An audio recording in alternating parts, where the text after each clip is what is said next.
maybe just tell me when we're live. Good evening. My name's Mick Napier, and I'm delighted to host this discussion on the 40th anniversary of the massacre of Sabra and Shatila.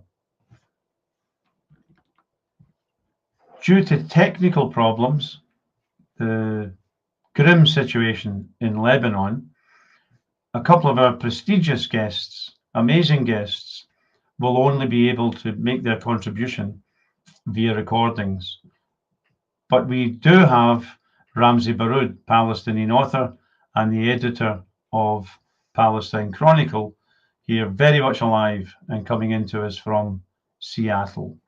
If you can hear me now, Ramzy, a very big welcome. So the event will be, the event is facilitated by the Palestinian Return Center.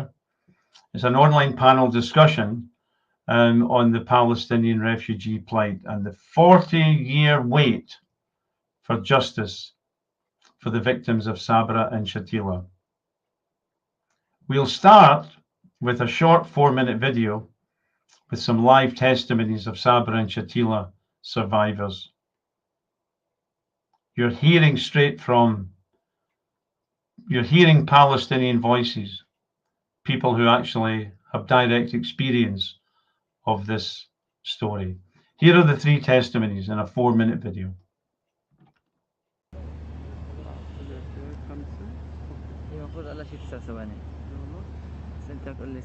العدو الإسرائيلي ما ميز لا بين لبناني ولا فلسطيني، ما عنده مشكلة، هذا مجرم جاي يرتكب مجازر ما عنده مشكلة.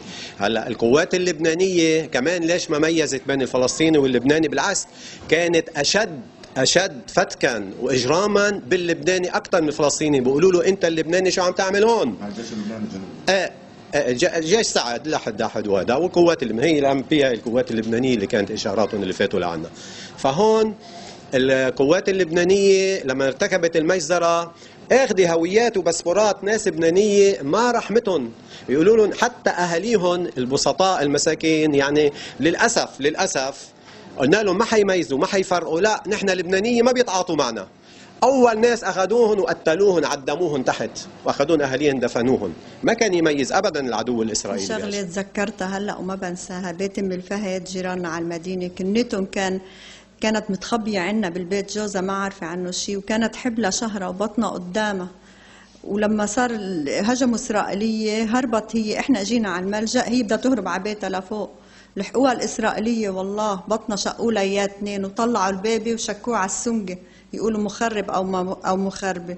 وبس رجعنا شفنا شحطتها كيف كليتها مدروزة مقوسين عليها، وهن هيك بالأرض. أبوي لما كان ميت كانوا حاطين فوقه حديد وكرتون، وكانوا الميتين يحطون فوق بعض يحطوا زينكو عشان يمحوا معالم المجزرة يلي هن عملوها، وكانوا حاطين عبوات تحتهم. اجى الجيش اللبناني واجوا خبراء صار يفكوا العبوات. كانت الدنيا شوب كتير، يعني المعالم العالم ما تنعرف. من تيابها كنا احنا، ابوي من تياب عرفنا، دفنوهم مجزرة جماعية.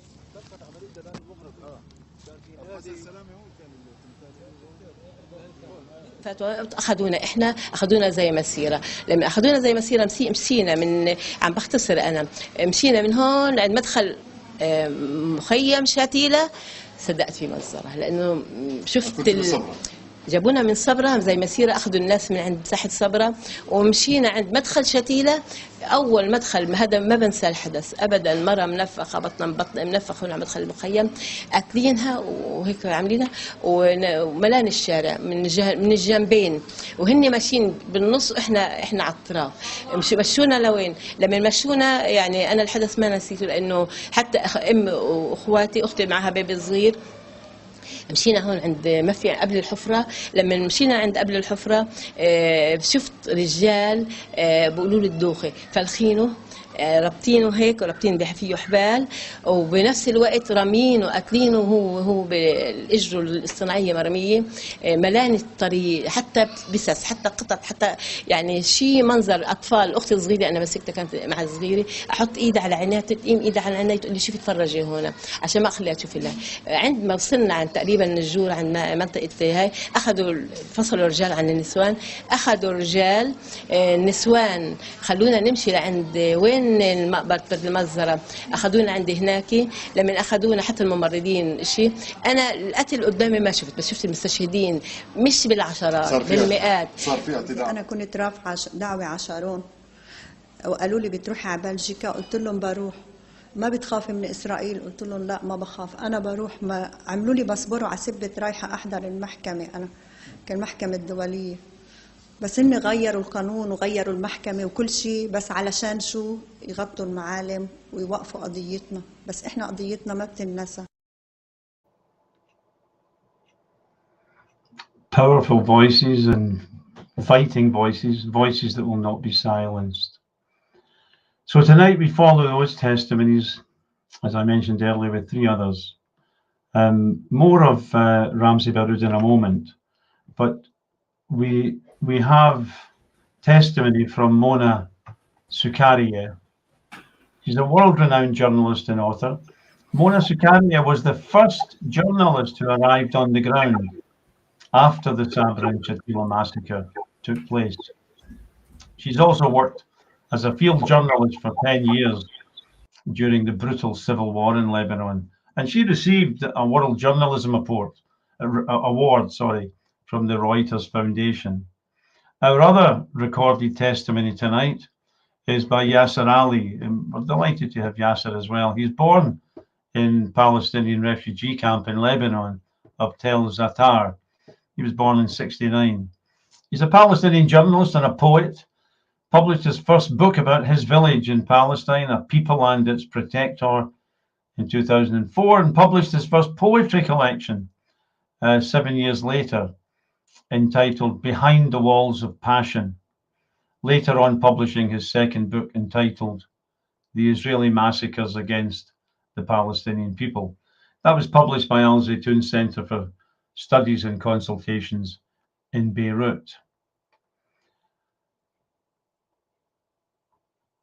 We will proceed to hear those two witnesses, those two key voices.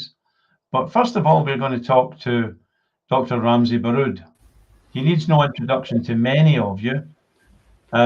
He's the editor of the Palestine Chronicle. He's the author of 6 books. His latest book, co-edited with Ilan Pape, is Our Vision for Liberation. Engaged Palestinian leaders and intellectuals speak out.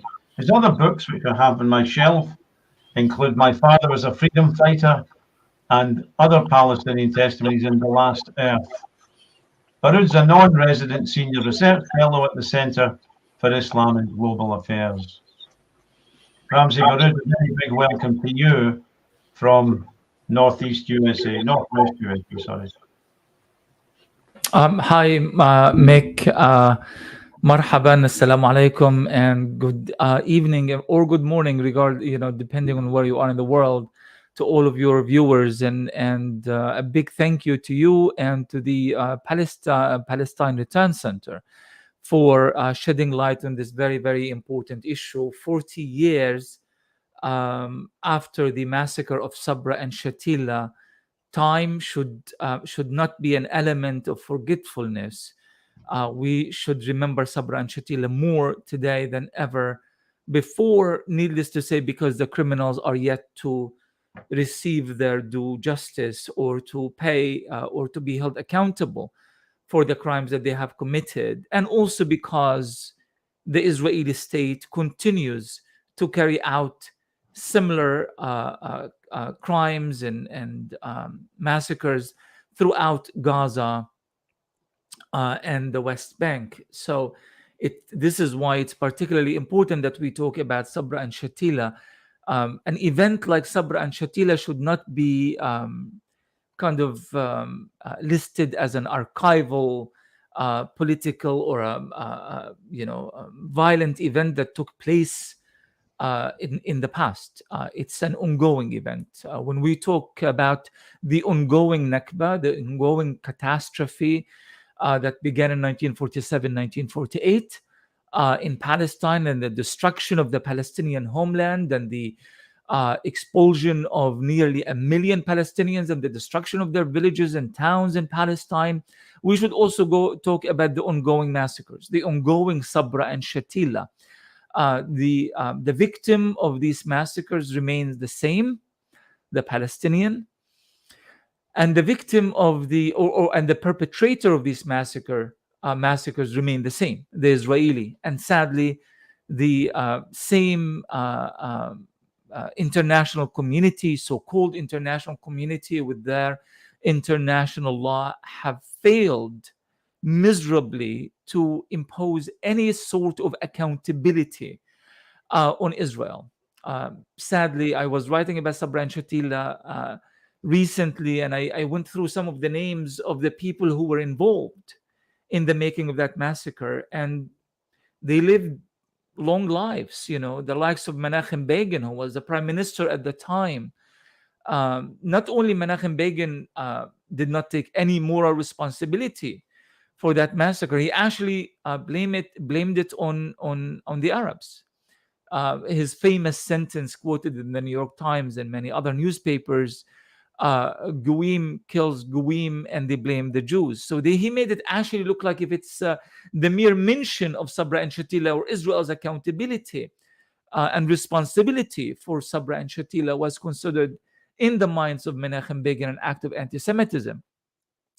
And this same mantra, this same logic, continues to govern Israel's relationship with any critical voices of Israel and the Zionist movement anywhere in the world, regardless of the circumstance. So those who find themselves, perplexed by Israel's infusion of the term anti-Semitism for anybody who demands accountability from Israel, or to hold Israel responsible to international or humanitarian laws, don't be surprised. Israel was responsible for Sabra and Shatila, in which anywhere between 2,000 to 3,500, and some numbers go even to 4,000, were killed during that massacre.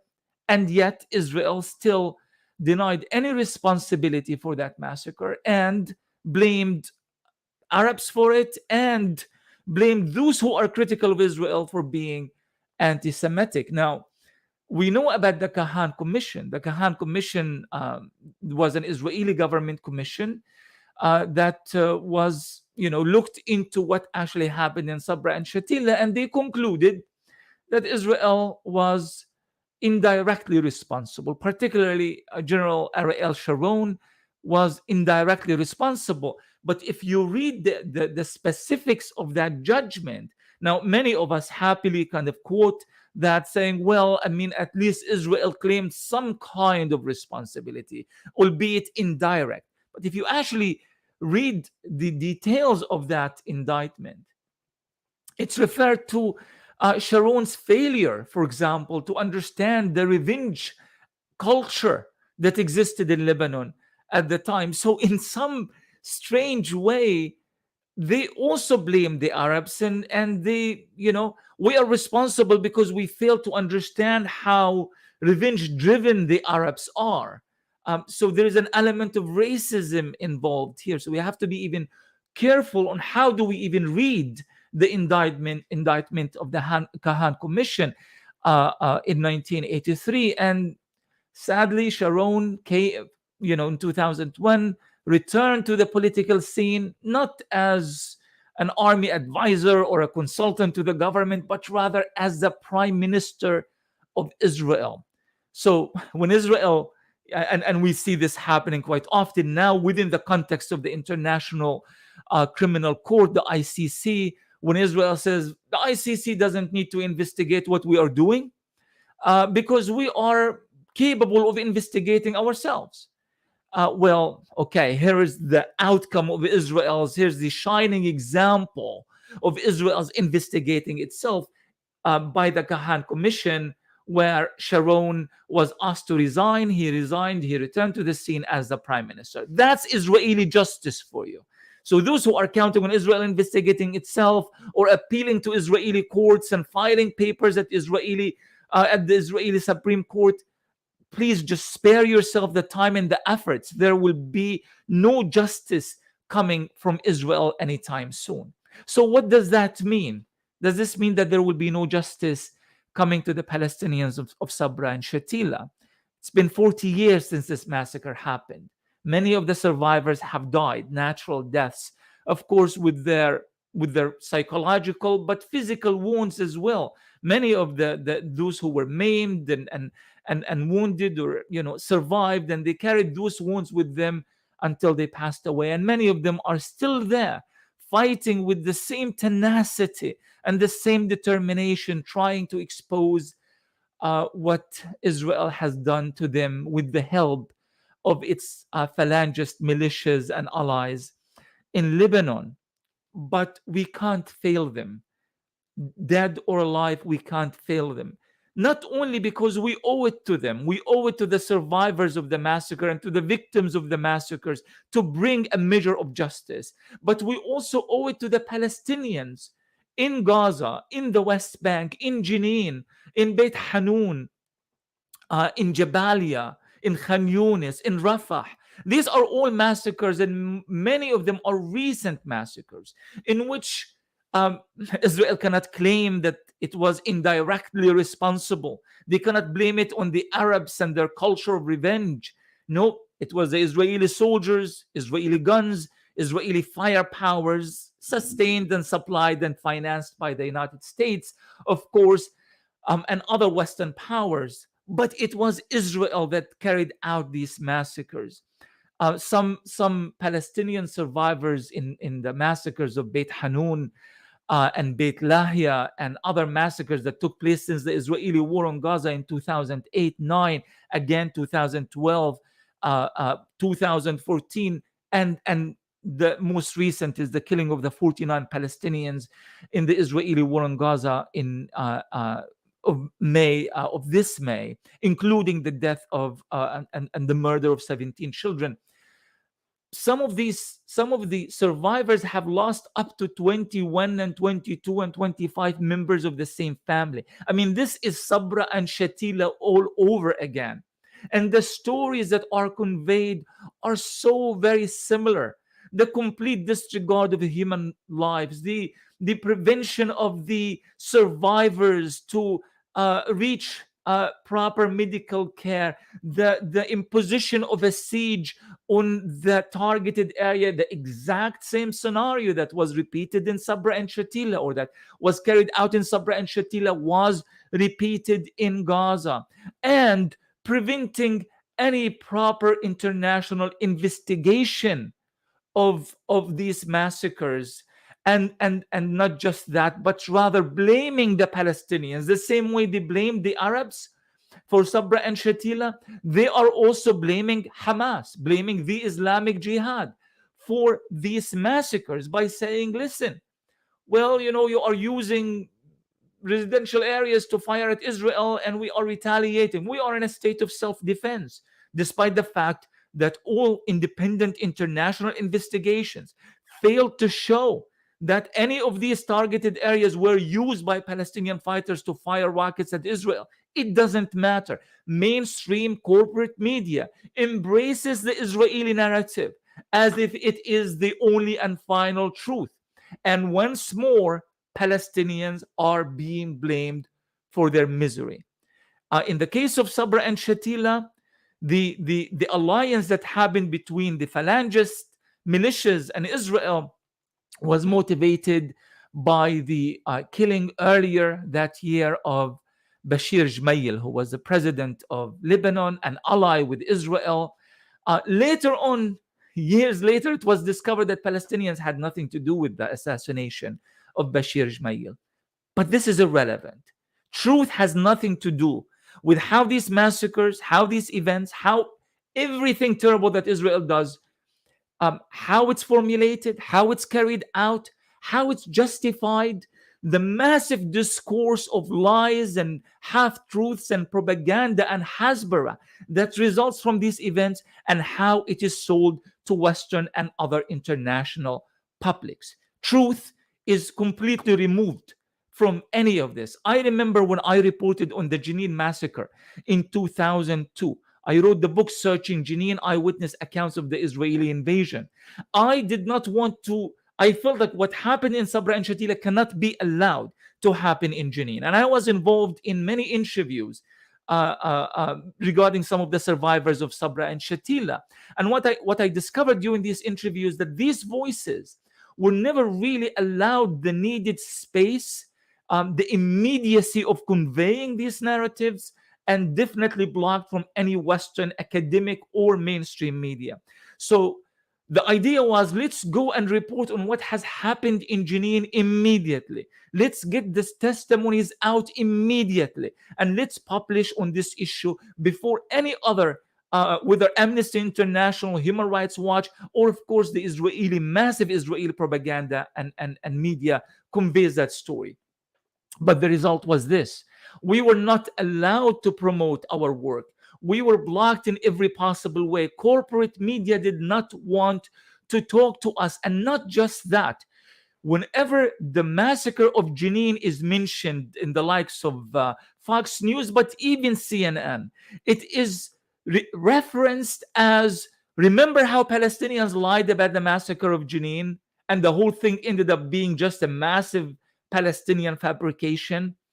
And that's the sad reality of it, that even when we do our diligent work and try to engage mainstream media and say we have information, we have content, they refuse to engage us.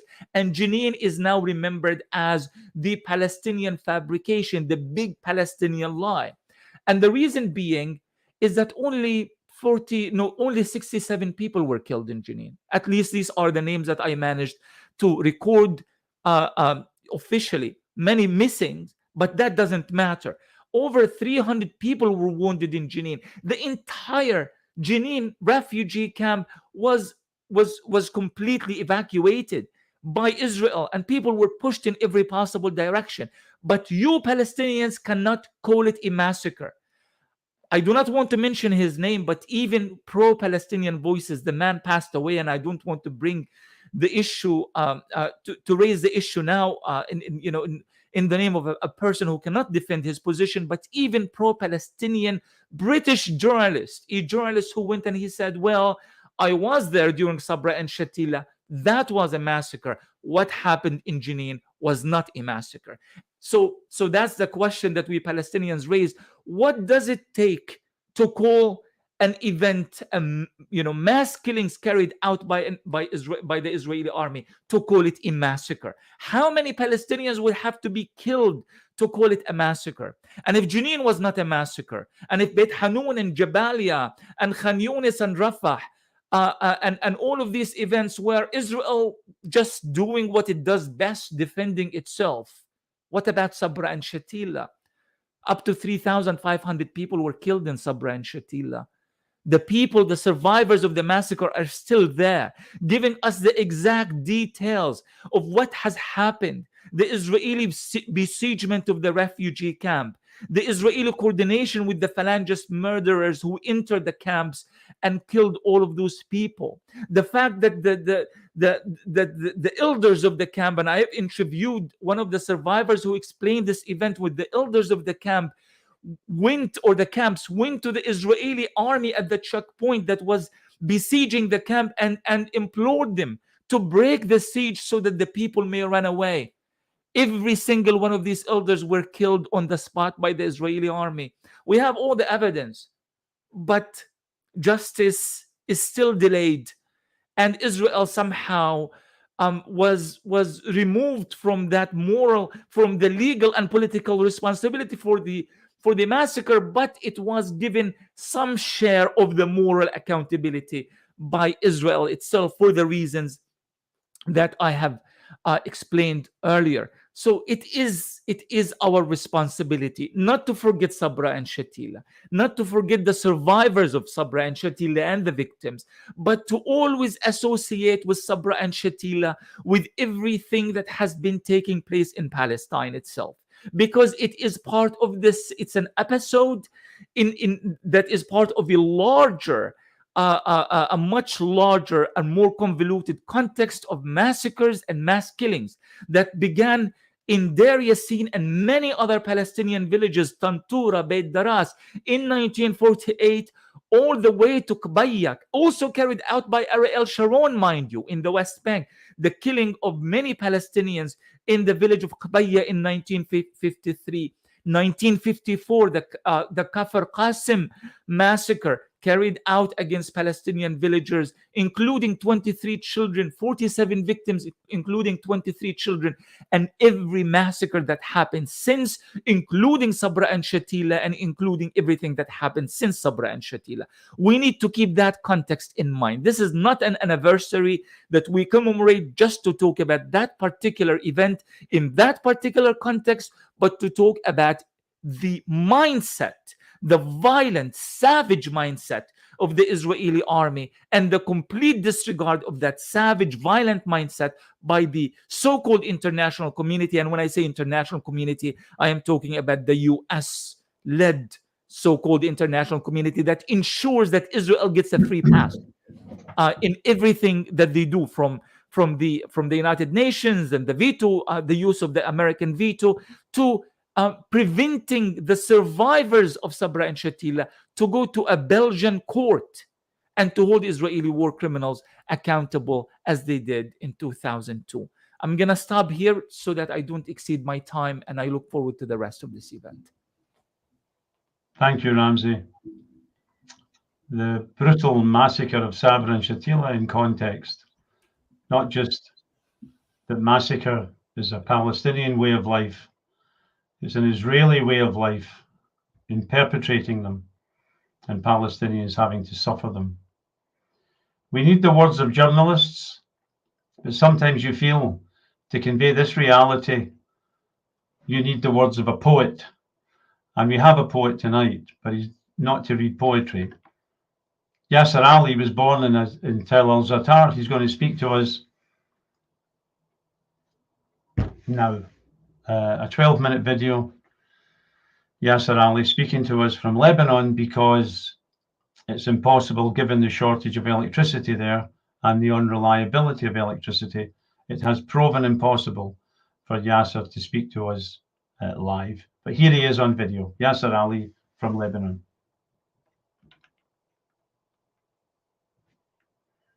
عليكم ورحمة الله وبركاته. تحياتي لكم وأهلا وسهلا بكم، وشكرا لكم لهذه الاستضافة الكريمة في هذه الأمسية، أمسية الوفاء لشهداء مجزرة صبرا وشتيلة. في البداية أود أن أتحدث عن معاناة اللاجئين الفلسطينيين في لبنان. اللاجئون الفلسطينيون في لبنان تعدادهم المفترض أن يكون حسب ملفات الأونروا ما يزيد عن 500,000 نسمة، حسب الملفات والأوراق، حسب التقديرات التي قدرتها الأونروا مؤخرا من خلال التقرير أو الإحصاء الذي أجرته هي والجامعة الأمريكية، حوالي ما بين 230,000 إلى 280,000. الإحصاء الذي أجرته لجنة الحوار اللبناني الفلسطيني بالمشاركة مع مركز الإحصاء الفلسطيني في رام الله وصل إلى نتيجة 174,422، وهذا الرقم ملغوم نوعا ما، ولكن علينا أن نأخذ هذه الأرقام كمعلومات. من دلالات هذه الأرقام أنك عندما تقول أن عدد السكان اللاجئين الفلسطينيين في لبنان حسب ملفات الأونروا أكثر من 500,000، وحسب ملفات وزارة الداخلية اللي هي مديرية العامة لشؤون اللاجئين التي تقول أن عدد الفلسطينيين حوالي 600,000، ثم ترى على أرض الواقع أن عددهم لا يزيد عن 280,000، فهذا يعني أن البيئة اللبنانية هي بيئة طاردة للاجئين الفلسطينيين. كيف هي بيئة طاردة للاجئين الفلسطينيين؟ طبعا تطرد اللاجئين الفلسطينيين من خلال المعاملة أو القوانين التي تسن ضدهم.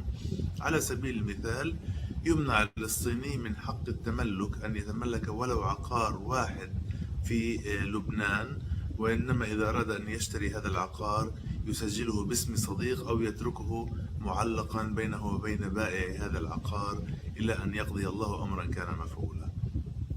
حق التملك ممنوع على الفلسطيني، حق العمل ممنوع على الفلسطيني، حق التعليم ممنوع على الفلسطيني، حق الاستشفاء ممنوع على الفلسطيني. وهذا ما نطالب به دائما كفلسطينيين، أننا نريد الحقوق الاقتصادية والاجتماعية للشعب الفلسطيني في لبنان، ونحن كلاجئين تحق لنا هذه الحقوق، ونحن مستعدون لأن نقوم بواجباتنا كاملة تجاه لبنان وتجاه الحكومة والشعب اللبناني والدولة اللبنانية.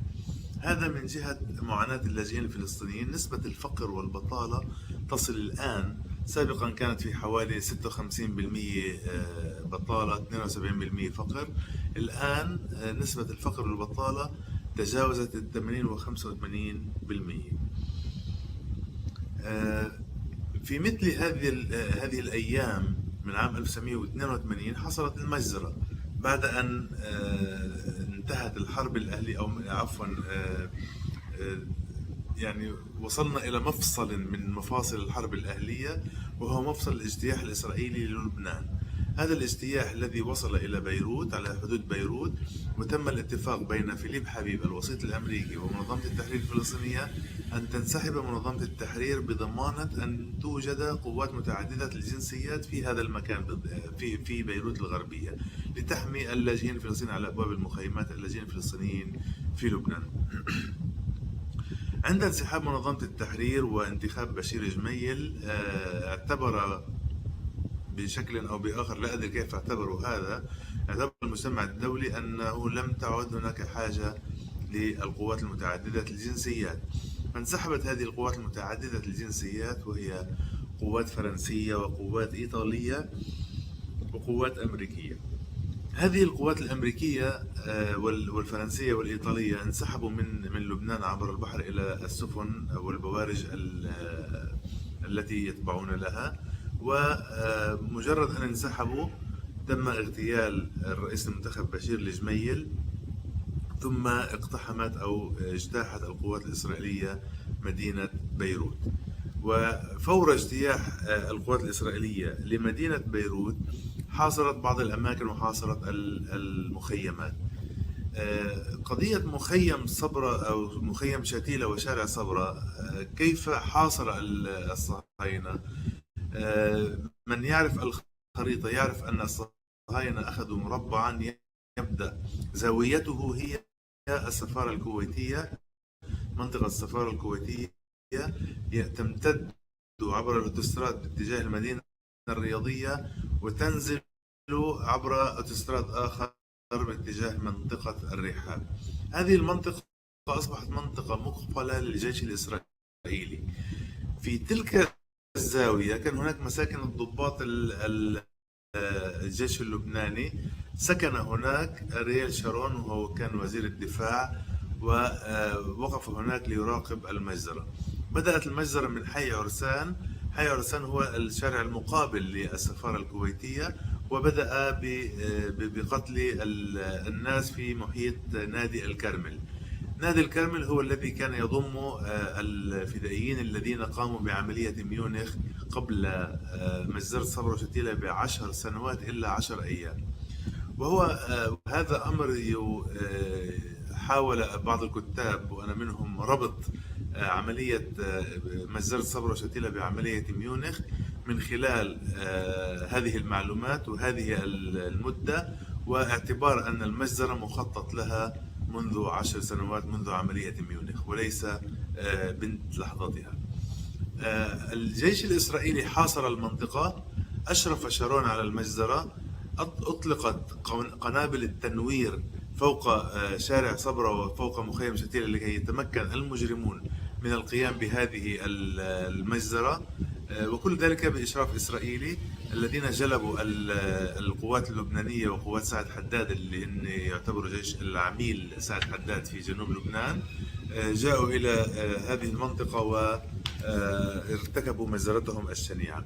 بدأت المجزرة يوم الخميس الساعة 5:30 مساء 16 أيلول 5:30 مساء بدأت المجزرة، استمرت إلى طوال نهار الجمعة وأكملت حتى ظهيرة يوم السبت.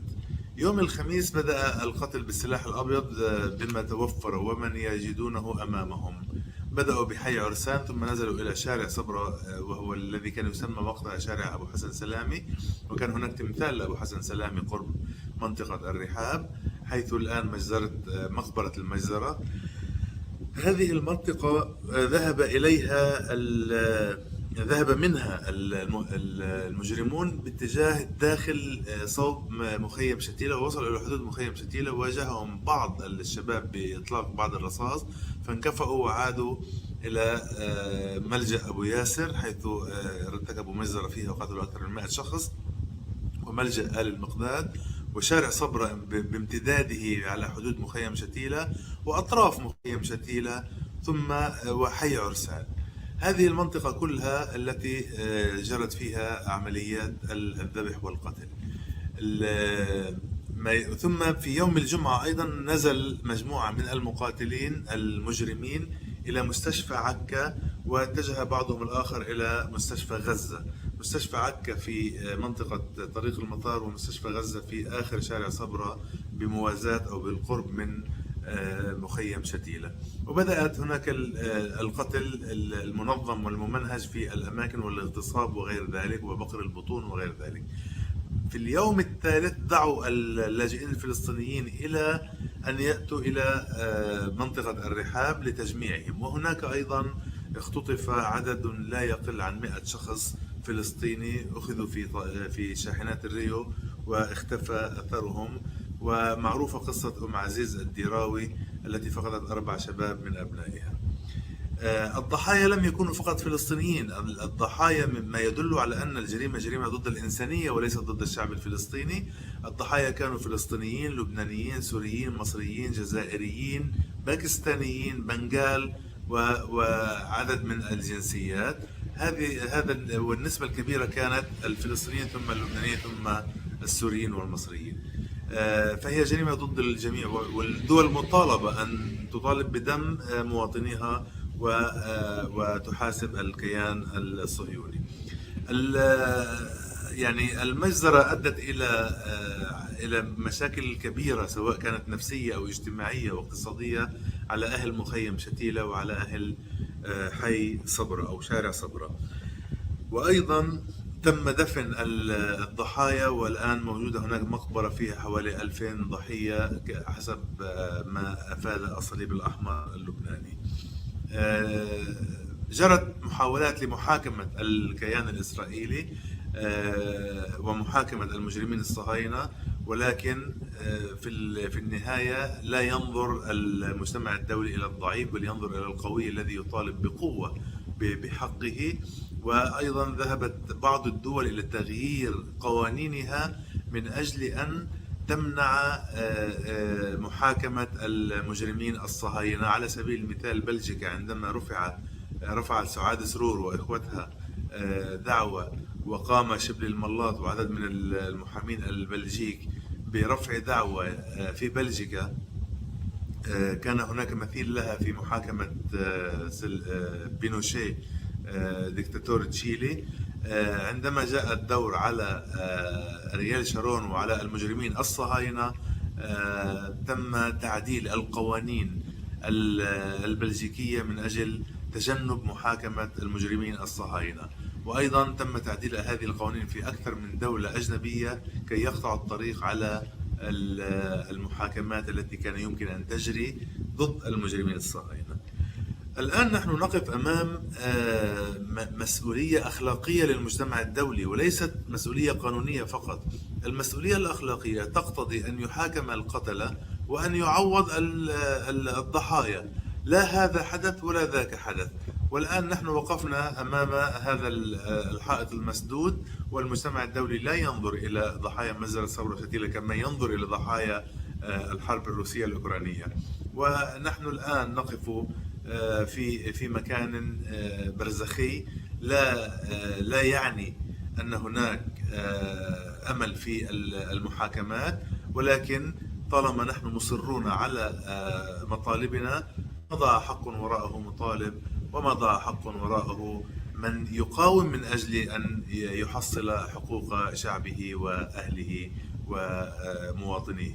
المجد لضحايا مجزرة صبرا وشتيلة والرحمة، المجد للجرحى، العودة القريبة للمفقودين، وإننا لعائدون، والسلام عليكم ورحمة الله وبركاته.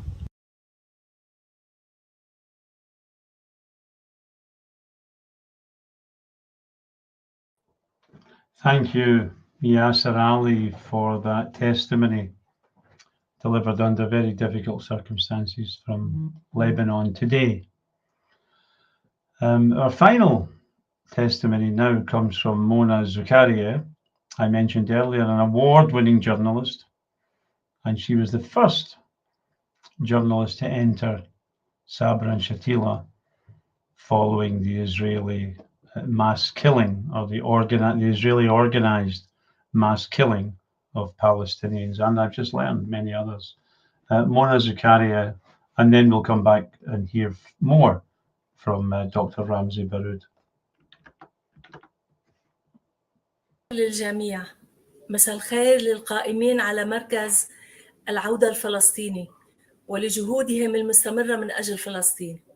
مساء الخير للمشاركين في هذه الذكرى الأليمة مرتين، مرة بسبب فظاعة أنواع القتل الذي مورس على أجساد ضحايا مجزرة مخيمي صبرا وشتيلة من اللاجئين الفلسطينيين ومعهم جيرانهم بالبؤس من فقراء لبنانيين، ومرة ثانية بسبب غياب أي نوع من أنواع العدالة لأرواح هؤلاء الضحايا الأبرياء بكل ما للكلمة بريء معزول من معنى، بريء وأعزل من أدوات السلاح ومن كل سبل الحماية. هؤلاء الضحايا ضحايا مرتين أيضاً.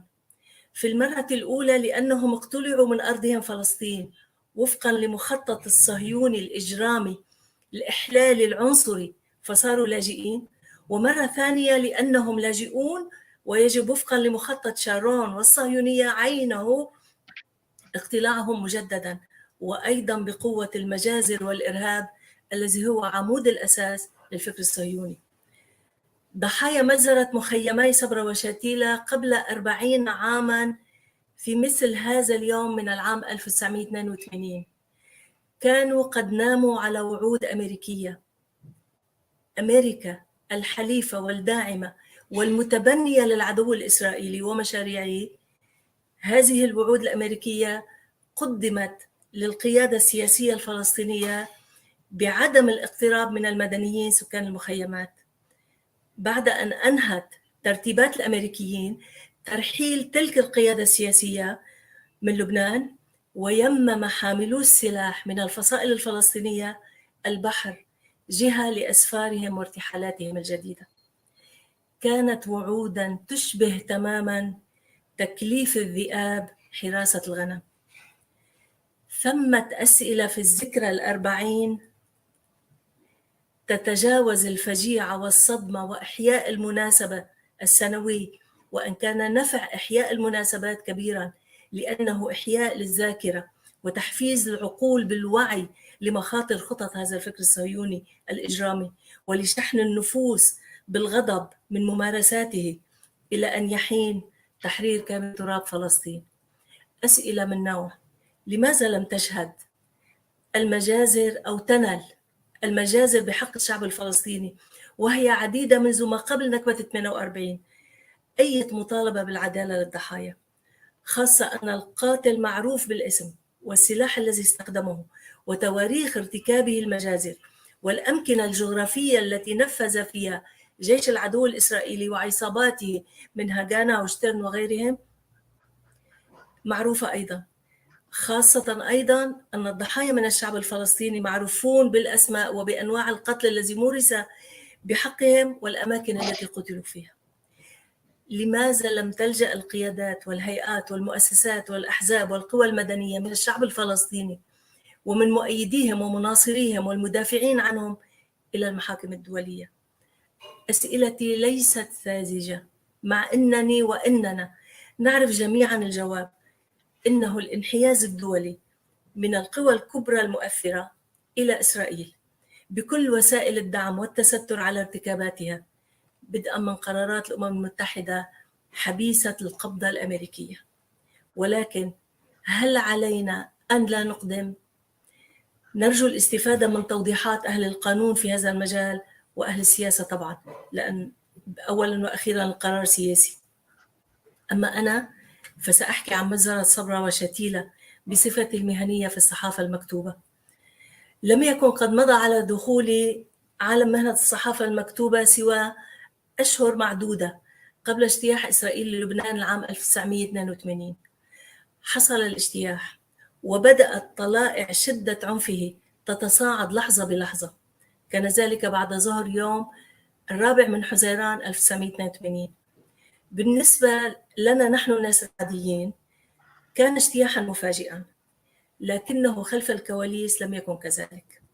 فقبل عام على وقوع هذا الاجتياح الإسرائيلي وصل المستشار النمساوي الراحل برونو كرايسكي إلى دمشق، وأبلغ الرئيس الراحل حافظ الأسد أن إسرائيل وتحديدا وزير دفاعها أرييل شارون لديهم خطة لاجتياح لبنان وصولا إلى العاصمة بيروت بهدف اقتلاع منظمة التحرير الفلسطينية وتعطيل دورها وتشتيت الشتات الفلسطيني مجددا من لبنان.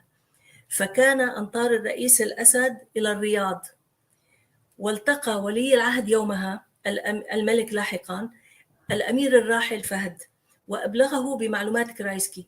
فما كان من الأخير أي الأمير فهد إلا أن أرسل بطلب أبو عمار الرئيس الراحل أبو عمار وأبلغه بهذه المعلومات. هذه المعلومات واردة في كتاب مذكرات سفير لبنان السابق في المملكة العربية السعودية في تلك الفترة الأستاذ ظافر الحسن، وتبوأ لاحقا منصب أمين عام وزارة الخارجية اللبنانية إلى حين التقاعد قبل سنوات، وهو ما يزال حي يرزق. أما سيث أنزيسكا الكاتب البريطاني فيذكر في مؤلفه الجديد الصادر عن مؤسسة الدراسات الفلسطينية بعنوان قطع الطريق على فلسطين من خلال اتفاقية كامب ديفيد أن اجتماعا حصل أثناء الاجتياح الإسرائيلي وتحديدا يوم 31 تموز من العام 1982 بين شارون والمرشح الرئاسي الراحل بشير جميل بحضور رئيس جهاز الاستخبارات اللبناني جوني عبده. وفيه هدد شارون بضرورة قتل الفلسطينيين وطردهم من لبنان، وقال إن لم تفعلوا أنتم المسيحيين ذلك سنفعل نحن، وهو ما وافقه على تنفيذه يومها المرشح للرئاسة بشير جميل. هذه عينات ونتف لأن بحر المعلومات المسبقة كانت تتلاعب فيها الأيدي وتنثرها يمنة ويسرى في وسائل الإعلام.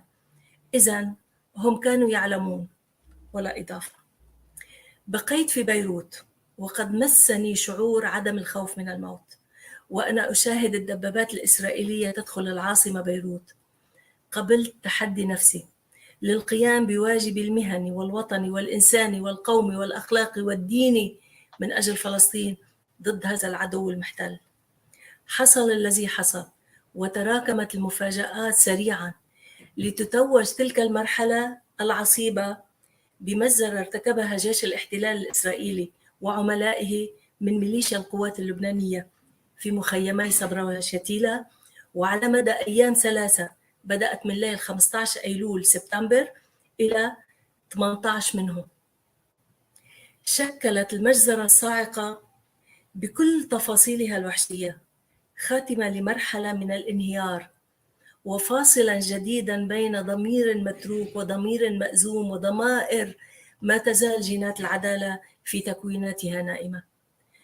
بعد حوالي أقل من شهر على وقوع تلك المجزرة استدعتني المؤرخة الفلسطينية الدكتورة بيان وهيد الحوت أطال الله في عمرها، وشرحت لي نيتها توثيق ما جرى في مجزرة المخيمين في صبرا وشتيلة، وطلبت مني تسجيل مقابلات مع عناصر فرق الدفاع المدني اللبناني الذين أشرفوا على تعداد ما أمكن من الجثث المقطعة الأوصال وفي تهيئة المقابر الجماعية لدفنهم.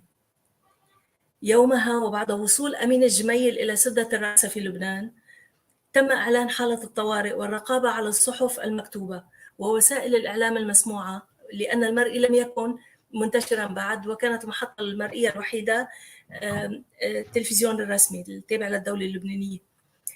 تضمن قانون الطوارئ يومها وبالنص منع أي ذكر لاسم مزار صبرا وشتيلة في الصحافة، لأن تقرير المدعي العام العسكري القاضي أسعد جرمانوس، يعني التقرير اللبناني، أنجزوا خلال 11 يوم. يعني تخيلوا من يوم 18 أيلول ل 29 أيلول المدعي العام العسكري القاضي جرمانوس أنجز تقرير عن مزرة بهذا الهول وهذه الفظاعة وهذه الرعب الذي لم يشهده أحد مثيلا لها.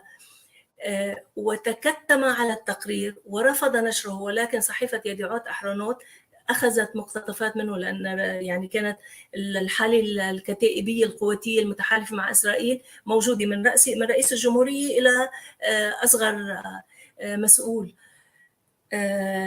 وبالتالي يعني ما أفصحوا عن التقرير الرسمي. وكان ممنوع نحكي أو نذكر حسب قانون الطوارئ أي ذكر على مزار صبرا وشتيلة.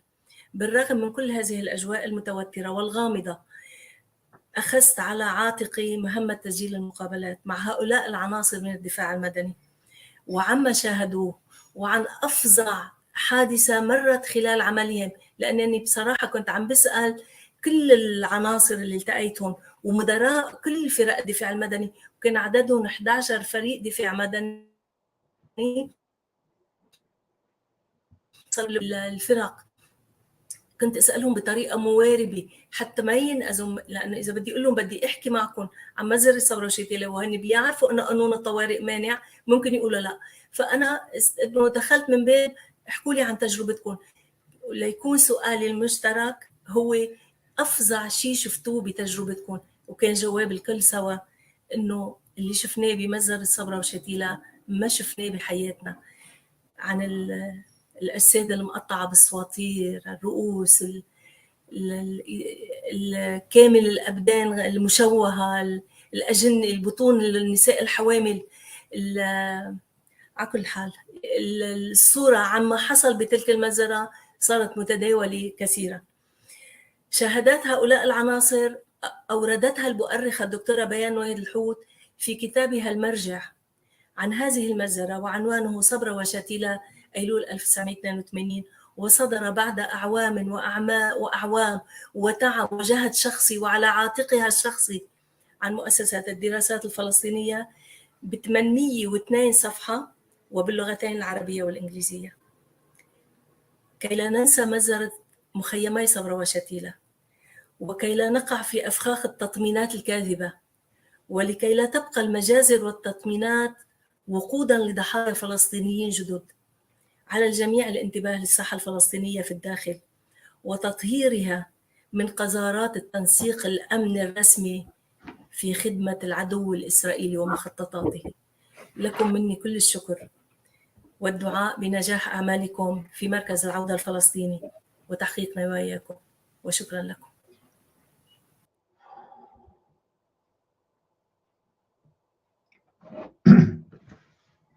And another huge thank you to Mona Zukaria for that testimony, the fruit of acute observation and hard work to ensure that as much of the truth as possible is not totally suppressed, but can be recorded and shared as widely as possible. She gave information about where this material is lodged with the Institute of Palestine Studies. But let's go back to Dr. Ramzy Baroud. Ramzy, you heard those harrowing but inspiring testimonies.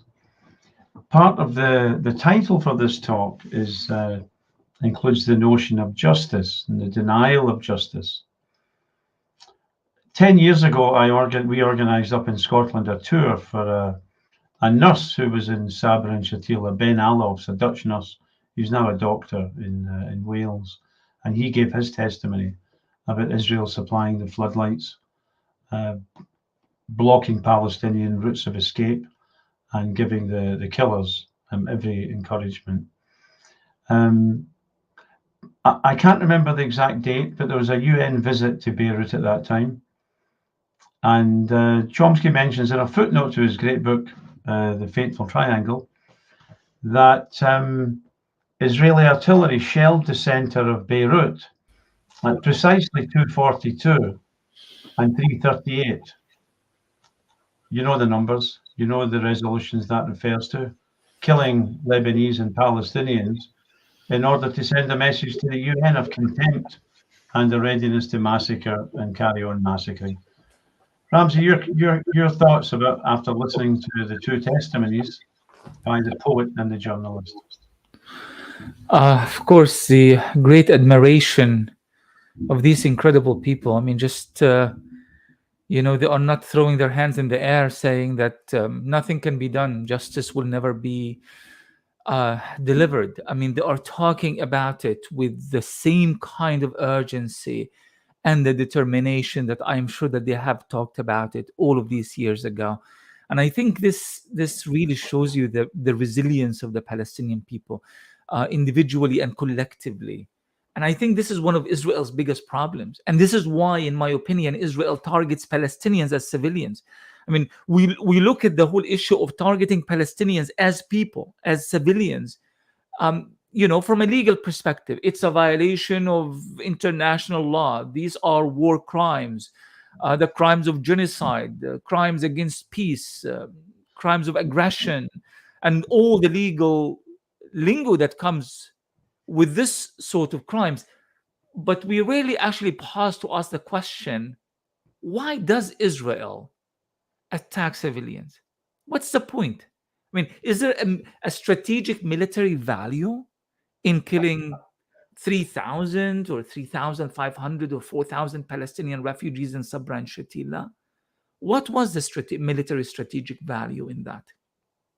The same thing can be applied to so many of these massacres. What is the strategic value of killing a civilian, destroying civilian infrastructure? And I think the answer cannot be found in traditional academic thinking or in legal books and UN resolutions. It can only be found in understanding the way that Israel perceives the ordinary Palestinian. For Israel, since the Baroud massacre in the 50s and Qbayya and Kufr Qasim and Deir Yassin and all these massacres until today, the Palestinian human, the Palestinian individual and collective are the problems because they are the true obstacle in the face of Israel. And for me to actually illustrate this point even in a more bold sort of way, think about how sadly pathetic our leadership is, so-called leadership. Mahmoud Abbas and his ilk in Ramallah. I mean, obviously, we don't have the best political strategist here. This is obvious. We don't have a very good leadership, a very wise leadership. If we do, we have a self-serving leadership. So what keeps us talking about this? What keeps Muna, Yasser, Surur, Ramzy, Muhammad, Fatima, George, all of these individuals, what keeps them going, talking, thinking, restating Palestinian priorities, saying that we will never give up. We will bring justice even if the whole international apparatus controlled by the US is against us. Justice will be delivered. Because the problem is not Mahmoud Abbas. The problem is Yasser. The problem is Muna. And that's why the likes of Yasser and Muna and thousands like them are the target. Remember Shakid, Ilet Shakidi, the former Israeli Minister of Justice, when she had a recipe of how do we stop Palestinian youth from acting against Israeli soldiers in the West Bank. And her answer was, we need to kill the mothers of the little snakes. We need to go after the mothers of the little snakes. And you would say, but come on, Ramzy, this is just that's a crazy saying, said, maybe it doesn't represent the state of Israel. That's exactly what Sharon has said about the mothers of the terrorists when he attacked the Bureij refugee camp in the early 1950s. And I'm not going to use the word that he described Palestinian mothers out of respect for any Palestinian mother who could be hearing us right now. But Sharon too wanted to go after the Palestinian mothers in the 1950s, and Alayt Shakid wanted to go after the Palestinian mothers. So Ramzy, wasn't he reported by Mr. Borg, a fellow cabinet member, as saying, quote unquote, the only good Arab is a dead Arab? Not original, taken from the western frontier near where you live, but wasn't that was on the record, was it not, by Mr. Borg? That's right. So this is the point I'm trying to make, and maybe I elaborated a bit too much here, but I'm trying to make this point just to show that this was not an event in time. This is part of strategic thinking, because the real obstacle is us, the Palestinian people. Hamas, Fatah factions, that doesn't matter. Palestinian, Muslim, Christian, atheist, that doesn't matter. What matters to Israel is the Palestinian who is determined to resist. That's why Israel went after Sabra and Shatila and Jenin and Gaza and all the Palestinian massacres carried 75 years ago and today and counting. Because the real problem, the real enemy, is the Palestinian people, because they are the ones who refuse to resist. And just listening to Muna and Yasser talking about it, someone else would have moved on a long time ago, saying there is no point. We tried for years and years and there is no point. But you listen to them, you look in their eyes, listen to the determination in their words. They're not about to give up. And their children are going to carry on and on until Palestine is once and for all freed from the Zionist movement, from the racist ideology that continues to control the state of Israel. Ramzy, what about the words of the Irish poet looking at Ireland, the first rebellion against the British Empire? He said of Dublin in 1916, a terrible beauty is born. Can that not be applied in spades and steroids to what's happening in Palestine at huge cost? Terrible, terrible cost, but a terrible beauty is indeed being born, is it not? That's right. And I am just when last time I went to Gaza, I spent many years living in the West, so my mindset sometimes it becomes so affected by this whole materialistic thinking of resistance. If you are resisting and dying, what's the point? Just give up already. And I go there kind of thinking, with that sense of pity, looking at, poor Gaza going through this. And when I went to Gaza, and I'm talking about after the 2008-9 war, after the 2012 war. But what I saw in Gaza is a generation that has no plan to give up, that celebrates life with intensity, but with the total knowledge that life can be taken away at any minute. And they are prepared for it, mentally, psychologically, and collectively prepared for it. I'm not trying to romanticize the Palestinians because I'm a Palestinian. I understand the Palestinians well. No, it's the reality of life under the Israeli giant. It is the reality of life. And I'm telling this is a message to Israel. If you think you are going to win against a people with that mindset, whether in Gaza or in South Lebanon or anywhere else in the world, you are sadly mistaken. Maybe you had your chance to win in 1947-48. Maybe. That's a whole different argument. But if we are still resisting 75 years later, with all these odds stacked against us, but with this degree of determination, we're not gonna be given up anytime soon. Ramzy, you've spoken for us at meetings in Scotland. We also had other esteemed speakers. Richard Falk came to speak roughly at the same time when his report about Israel being an apartheid state from the Jordan to the Mediterranean was being suppressed by the United Nations. But he made the point very eloquently that in a war of anti-colonial resistance, Algeria, Vietnam, anywhere, it's not the side that's got the huge advantage and the means of violence that wins. It's the side that can endure, can absorb that violence, and can keep going. That's the side that wins. I think by all accounts, it looks like the Palestinians have a chance of winning, and the people of the world need to come to their support. Your comment. Richard Falk had this brilliant argument made about this, and it's not an intellectual argument. It's an argument he developed through experience and through his years at the United Nations, and that is the argument that Israel, for now, is winning the military war. But Israel has lost the legitimacy war. Has lost that legitimacy war, and they lost it, and they are losing more and more every single day. Those who are putting any doubts on the BDS movement, the boycott, divestment, and sanctions movements, those who are frustrated maybe that there is slow progress in certain areas, they need to understand that we are winning a legitimacy war.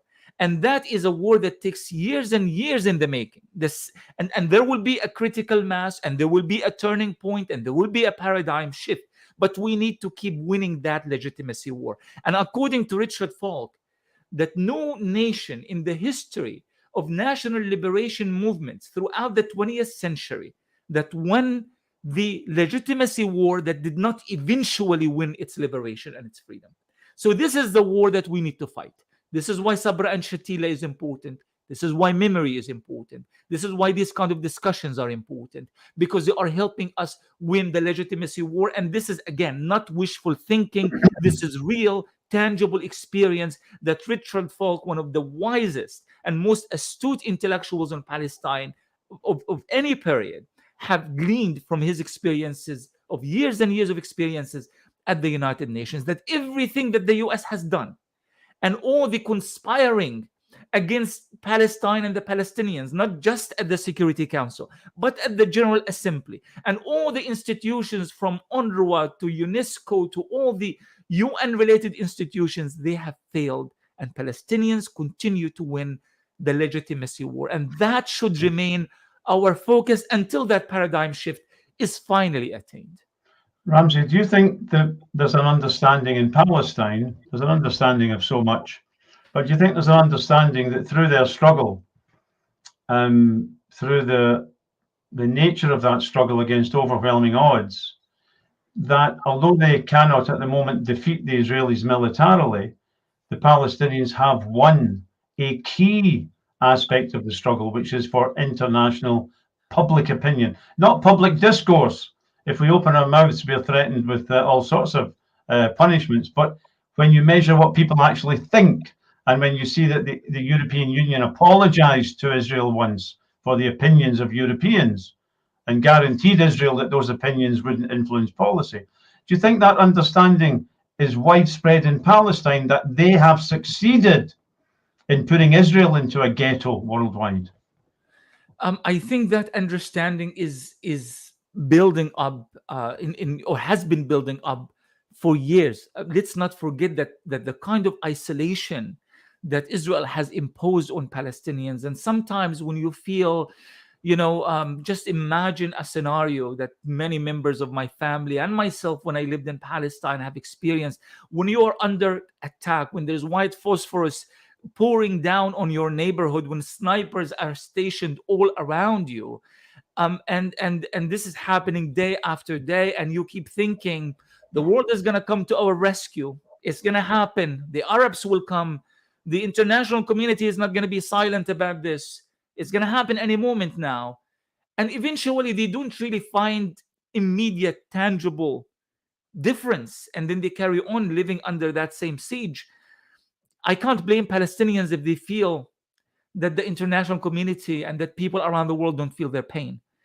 But that said, I think there has the connectivity that has been created in recent years, the rise of solidarity groups, like when you have the Israel Apartheid Week, for example, commemorated or celebrated or recognized in hundreds of cities all around the world, and all these international media, Arabic media, satellite dish, TV, pouring in all the news about what is being done in the name of Palestine solidarity all around the world, I think the new generation of Palestinians is beginning to realize that they are no longer isolated, and that their pain and their suffering is now being incorporated into the awareness of people all around the world. And I think that's very, very important, because at least psychologically it keeps people going. It makes them feel that the work that they do in Gaza and in the West Bank will reverberate and will have impact and will have serious outcomes in the long run, because it's being absorbed and taken and navigated by audiences all around the world. And I think that's really quite important, considering the fact that Israel is trying to send a message, and has always been trying to send this message to Palestinians, that you are on your own. We are normalizing with the Arabs. Look, the Emiratis are in Tel Aviv. They are dancing, in our nightclubs. It's over for you. If your own Arab brethren have abandoned you, you're on your own. It's over. And it's so important that we tell them that this is not the full story, that hardly tells any part of the story. And there's indeed a global solidarity that is massive and unprecedented, that is being formulated around Palestine. But Ramzy, if Israeli ships, we talked before the program started, if Israeli ships are turned away from Tunis port, from Durban port in South Africa, sometimes from Scandinavian ports and Cochin port in India, but they're turned away and have always been turned away since 2014 from Auckland port. If here in Scotland we are able to prevent any Israeli cultural groups coming here to participate in the Edinburgh Festival or the Fringe or anything else, how can this message, because we do this to try to send a message to the Palestinians of esteem and being inspired by their struggle, but we want to contribute something because our government contributes weapons and sniper rifle parts. How can this contribute to sustaining Palestinian morale? Which I was assured at a meeting last week in the Middle East by the mother of the young medical worker who was killed in Gaza, by Mohammed Adoura's father, by a young man in a wheelchair who had lost 30 relatives in Gaza. I was assured that their morale was high. But how can we help to sustain that morale when our government is doing everything possible to rub salt in their wounds? That's right. First of all, I have to say that this kind of direct action is a very it's an elevated form of solidarity that goes beyond discussion and protest and picketing into something tangible, real, and I think these are the seeds of a much larger global movement that will happen. They will flourish when the time is right, and I think the fact that Palestinians in diaspora are quite often part of these kind of direct actions, and the kind of constant communication going on between Palestinians in Palestine and Palestinians and other activists outside Palestine is really helping kind of convey that point to Palestinians in Palestine. But the other thing that I think is quite inspiring is that morale in Palestine is self-sustaining, and that requires a lot of discussion. How is it possible that despite of the isolation, that you have this self-sustaining morale and energy and resistance within Palestine itself, to the point that many Palestinians in Palestine are engaged in international solidarity movements outside Palestine and not related to Palestine? For example, the role that many Palestinians have played to show solidarity with the Black Lives Matter movement here in the United States. That was not just symbolic, but that's really uplifting, that you have people who are already experiencing oppression, and they are busy trying to survive under the boots of Israeli soldier and the daily struggle under Israeli apartheid, yet sparing time, efforts, and energy to convey solidarity to people in other parts of the world. Not only this is inspiring, but it also shows you the elevated degree of awareness and intellectual realization among Palestinians that our struggle is linked to other struggles around the world. We don't live in isolation. I think it was Muna who said that at the end of the day, this is political. This is not just about Israel committed this massacre in Sabra and Shatila, and we are aware of it, and we have the testimonies that demonstrate that Israel has committed this massacre. But we know that justice hasn't been delivered because this is political. And that's what needs to happen, is that we are trying to challenge the kind of politics that makes countries like Israel get away with mass murder over the years with no accountability whatsoever. And for that to happen, then there will have to be accountability in the United States against Black people who are being shot in the street with very little regards to their very basic human rights, or any other situation from Kashmir and to any other indigenous struggle happening anywhere in the world. I think this is a movement that has been in formation for quite some time. And I think that connectivity and intersectionality and solidarity is very, very important, because it's helping take the cause of Palestine to the rest of the world. Not as, and I think it was Yasser who said this in his testimony, when he said, this is not just a crime against the Palestinian people, and in that is a horrific crime, but this is also a crime against humanity. Many others, aside from Palestinians, were killed in Sabra and Shatila. And this, you can expand this point to include all the suffering of all oppressed, marginalized people around the world. This is a fight for justice at a global scale. And Palestine has to be at the center of this fight, because it is arguably one of the longest episodes of justice delayed anywhere in the world. Ramzy, before I thank all our guests and all the people who joined us tonight, I'd like to invite you to make any concluding remarks that you wish, briefly. What would you like to say to the viewers in the light of the testimonies we've heard from these amazing Palestinians tonight? Absolutely. And I think that the word, those amazing Palestinians tonight, I think is key to the last word I want to say, is that there are numerous Palestinian voices that whether people who were witnesses to horrific crimes, or what Ramzy would refer to as engaged intellectuals. I think both Yasser and Muna perfectly fit that definition. They are not people who are sitting on the sidelines, but they are people who are not only experienced hardship, pain, and genocide, but are also involved in the creation of meaning. Allow these Palestinians to speak for themselves.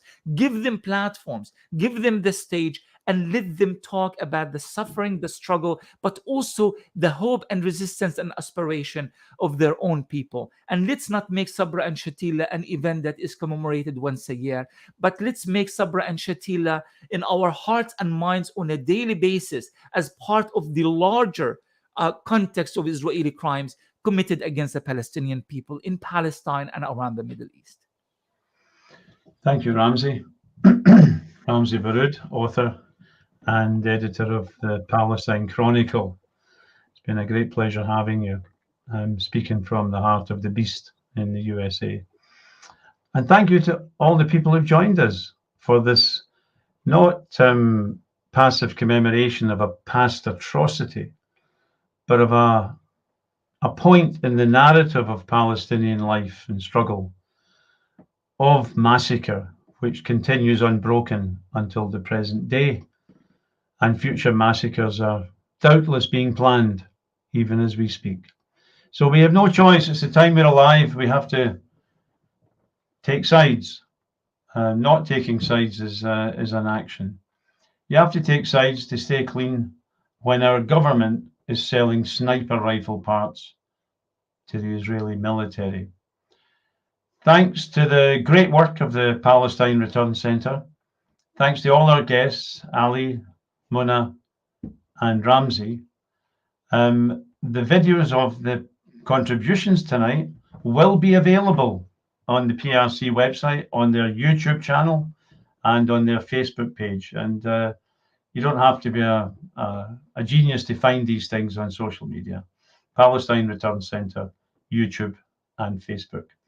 And please share the contributions. They were wonderful, they were brilliant, and they were inspiring. And I hope you can use them with your friends and contacts and organizations and so on to carry the message of Palestinian determination and resistance, which, if it continues and if we have enough support, can result in freedom and liberation for the people of Palestine. Thanks again, friends. Good night, and thanks to all concerned, but above all, to the viewers who joined us tonight, wherever you are.